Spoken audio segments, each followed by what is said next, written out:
एक अदद सरकारी नौकरी की ख्वाहिश में देश के करोड़ों युवा कई कई सालों तक जी तोड़ मेहनत करते हैं और फिर जब परीक्षा का वक्त आता है तो पता चलता है कि पेपर लीक हो गया और परीक्षा रद्द कर दी गई। और यह ट्रेंड इतना कॉमन हो चुका है कि देश में बड़ी से बड़ी भर्ती और प्रतियोगी परीक्षा में इस बात की कोई गारंटी नहीं ले सकता कि पेपर लीक नहीं होगा। देश में शायद ही कोई राज्य बचा हो जहां कभी कोई पेपर लीक ना हुआ हो और ना ही कोई ऐसा कॉम्पिटिटिव एग्जाम बचा है जो पेपर लीक माफिया से बचा हो। ऐसा लगता है मानो प्रतियोगी परीक्षाओं और पेपर लीक का चोली दामन का साथ हो। इस नेक्सस को खत्म करने की कोशिशें और वादे तो बार बार होते हैं, लेकिन पेपर लीक रुकने का नाम नहीं लेता, क्योंकि हमारे देश में पेपर लीक अब एक संगठित उद्योग का रूप ले चुका है। यह एक संगठित गिरोह है जिसका ब्लैक मार्केट साइज हजारों करोड़ रुपए है। आप भी सोचते होंगे कि आखिर पेपर लीक माफिया इतना ताकतवर कैसे हो गया कि बड़ी से बड़ी प्रतियोगी परीक्षा का पेपर लीक कर देता है। आपको जानकर शौक लग सकता है कि हमारे देश में आवारा कुत्तों को नुकसान पहुंचाने पर जेल की सजा का प्रावधान है, लेकिन हमारे देश में आजादी के 75 वर्षों बाद भी देश के भविष्य को नुकसान पहुंचाने वालों को सजा देने के लिए कोई कानूनी प्रावधान नहीं है, कोई कानून ही नहीं है, क्योंकि आज तक किसी सरकार को महसूस ही नहीं हुआ कि देश में पेपर लीक रोकने के लिए कोई कानून होना चाहिए। लेकिन आजादी के 75 वर्ष बाद अब मोदी सरकार देश का पहला the public examination prevention of unfair means bill लेकर आई है, जिसे आज लोकसभा में पेश कर दिया गया। इस बिल के पहले ही पन्ने पर लिखा है कि यह बिल आजाद भारत के 75वें साल में संसद के अंदर लाया गया पहला बिल है, जिसमें प्रतियोगी परीक्षाओं में अनुचित तरीकों को रोकने के प्रावधान है, जिसमें पेपर लीक और नकल शामिल है। इस बिल में सजा के क्या क्या प्रावधान है आपको बताते हैं। किसी व्यक्ति को पेपर लीक या नकल करवाने का दोषी पाया जाता है तो 3 से 5 साल तक की जेल और 10 लाख तक का जुर्माना होगा। दूसरे के स्थान पर परीक्षा देने के मामले में दोषी पाए जाने पर 3 से 5 साल की जेल होगी और 10 लाख रुपए का जुर्माना लगेगा। कोई भी संस्थान का मिलीभगत अगर साबित हो जाती है तो उससे परीक्षा का पूरा खर्चा वसूला जाएगा। इसके अलावा 1 करोड़ रुपए तक का जुर्माना भी लगाया जाएगा और उस संस्थान की संपत्ति भी जब्त की जा सकती है। दोषी पाए गए संस्थान के डायरेक्टर, मैनेजमेंट या इंचार्ज अगर पेपर लीक या नकल करवाने के दोषी पाए गए तो 3 से 10 साल सजा के साथ 1 करोड़ रुपए के जुर्माने का प्रावधान भी इस बिल में रखा गया है। पेपर लीक और नकल का संगठित अपराध करने के दोषी लोगों को भी 5 साल से 10 साल की सजा और 1 करोड़ रुपए के जुर्माने की बात इस बिल में कही गई है।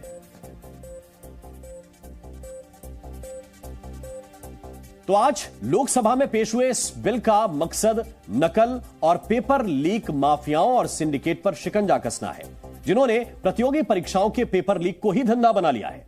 यह बिल जब कानून बन जाएगा तो इस कानून के दायरे में कौन कौन सी प्रतियोगी परीक्षाएं आएंगी, यह भी इस बिल में बताया गया है।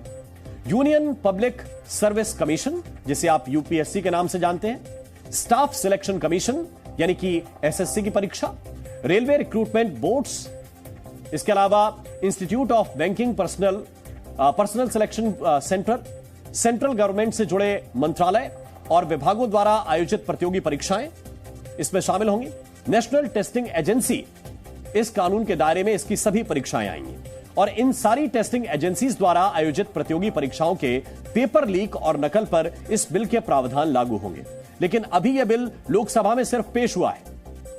यह पहले लोकसभा में पास होगा, फिर राज्यसभा में जाएगा, राज्यसभा में पास होने के बाद राष्ट्रपति की मंजूरी के लिए जाएगा और उसके बाद ही यह बिल कानून की शक्ल अख्तियार करेगा।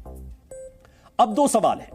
पहला तो यह कि आखिर आजादी के 75 वर्ष बाद ही किसी सरकार को नकल और पेपर लीक के खिलाफ कानून लाने की याद क्यों आई, और दूसरा सवाल यह कि इन 75 वर्षों में पेपर लीक ने देश के भविष्य को कितना नुकसान पहुंचाया है।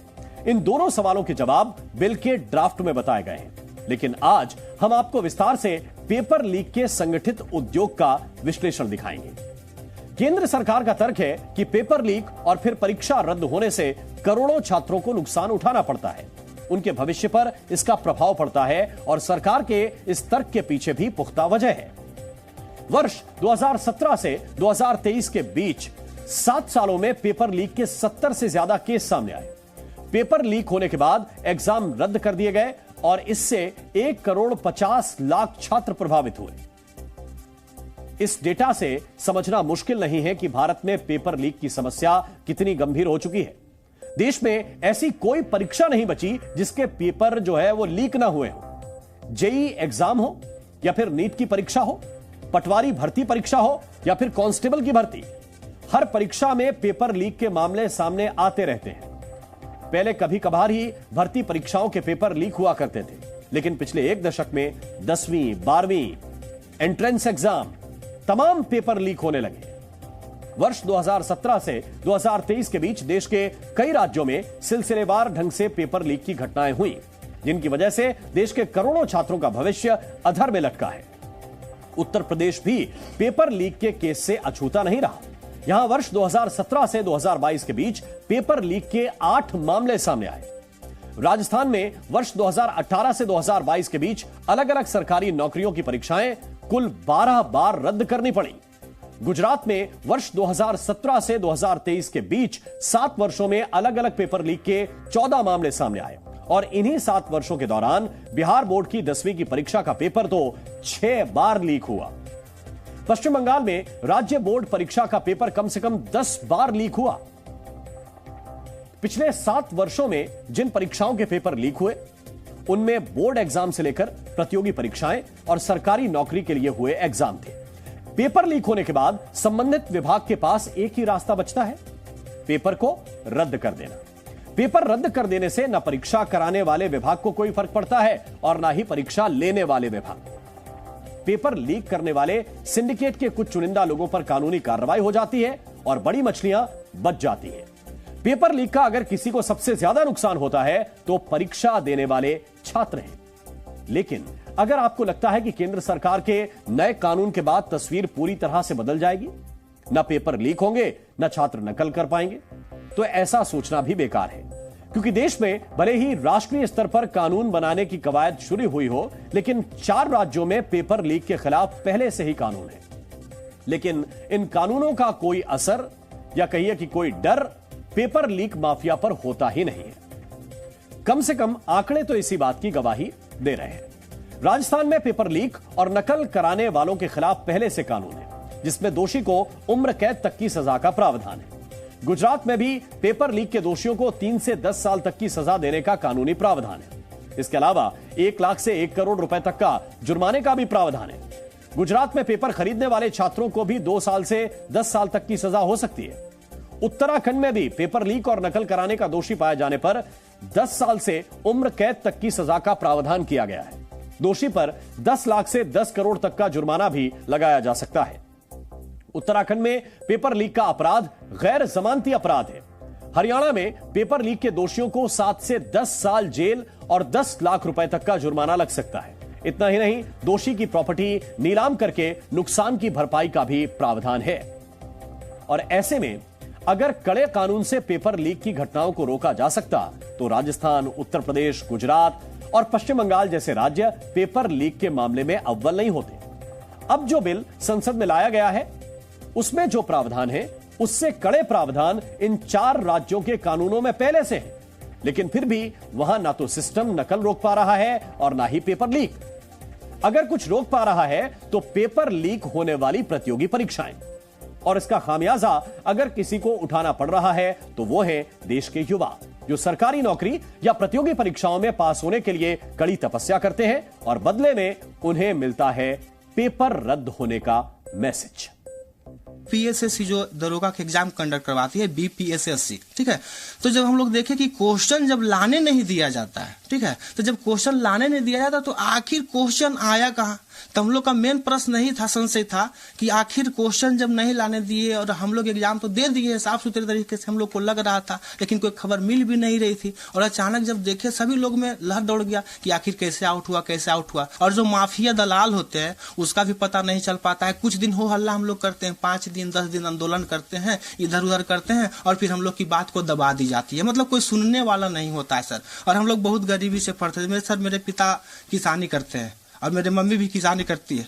हम लोग मेहनत करके और कोचिंग पढ़ा करके और लोग पढ़ते हैं। हम लोग स्रोत नहीं है, किसानी से थे, पिताजी डेट कर गए। उसके बाद हम लोग बिहार पुलिस का एग्ज़ाम, पटना में रह रहे हैं, बिहार पुलिस का एग्ज़ाम देने जाते हैं। वहाँ से फिर निकलते हैं तो देखते हैं क्वेश्चन वायरल है और रद्द भी हो गया। और हम लोग तो अब जान ही सकते हैं कि जब पिताजी नहीं है तो पैसा कहाँ से आता होगा, कैसे मेहनत करते हैं। और ये सर बार बार ये सब होते रहता है बिहार पुलिस के, कभी किसी चीज़ का होते रहता है। CSBC कंडक्ट करती है। ये अभी लगभग 2-3 महीना पहले हम लोग का LRC जो अमीन का एग्ज़ाम हुआ था, इसमें पेपर इतना धांधली हुआ था कि हम जैसे एग्ज़ाम देकर आए और जो क्वेश्चन हम एग्ज़ाम में बनाकर आए हैं सेम क्वेश्चन हम लोग के व्हाट्सएप ग्रुप में दिख रहा है। और ऐसा नहीं है कि कोई एग्जाम में से फोटो खींच के भेज दिया, क्योंकि एग्जाम में से कोई फोटो खींच के भेजता है तो वहाँ पे सिस्टम पे एग्जाम होता है, लेकिन जो फोटो खींचा था वहाँ पे स्क्रीन और ये जो होता है कीबोर्ड दोनों आया था। तो इससे एकदम साबित होता है कि क्वेश्चन लिंक हुआ था। ठीक है। जी न्यूज़।